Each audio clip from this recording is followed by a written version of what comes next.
Hi everybody, Al Bernstein here with another one of my video blogs. Well, despite all the controversies that continue to linger after the Manny Pacquiao Floyd Mayweather fight, one of the things that still occupies boxing fans' minds is what's next, especially what's next for Floyd Mayweather.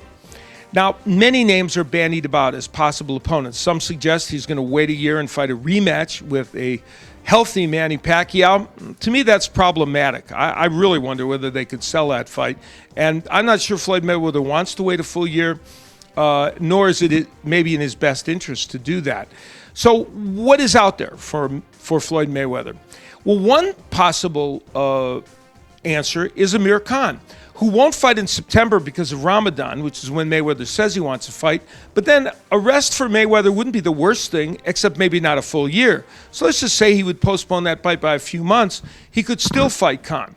And Khan would be a really good challenge for Mayweather because he's got range, he's a terrific boxer, and his one issue is that punchers bother him. Well, Mayweather's not really that much of a puncher. So if he doesn't hurt Amir Khan, Khan has the potential, I know this sounds like heresy, potential to outbox the master boxer in Floyd Mayweather.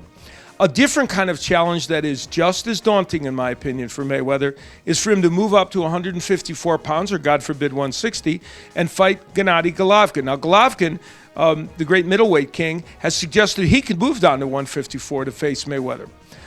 And I think that would be a terrific matchup. Some people think the speed factor for Mayweather is too much, but I think Golovkin, with his power and with his ring savvy, would be able to be a very difficult challenge for Mayweather, and his punching power is unlike anything that Mayweather has seen. Now, I know what some of you are probably thinking, and it was kind of in my brain too. Why should we ask Floyd Mayweather or think it's appropriate for him to move all the way up to fight a true middleweight when, in fact, he is even pressed to be a welterweight and isn't a big welterweight? Well, here's why.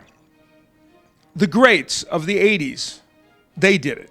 Roberto Duran, who started out as a junior lightweight, as did Mayweather, and was a great lightweight champion, moved up all the way up to welterweight, and then moved all the way up to middleweight to take on Marvin Hagler. Not much more of a monster in the middleweight division than him. He fought Hagler and fought very well against Hagler, losing a decision. Then would fight Iran Barkley, a man who had just beaten Tommy Hearns, and Duran won the middleweight crown.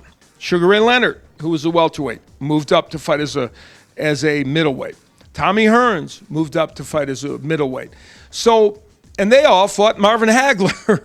I don't think it's unreasonable to say if Floyd Mayweather considers himself the best ever and considers himself a great pound-for-pound fighter in terms of the history of the sport, it's not inappropriate for him to want to move up in weight. And in this case, since Golovkin has said he would move down to 154, that would be a little bit of an edge for Mayweather in that sense.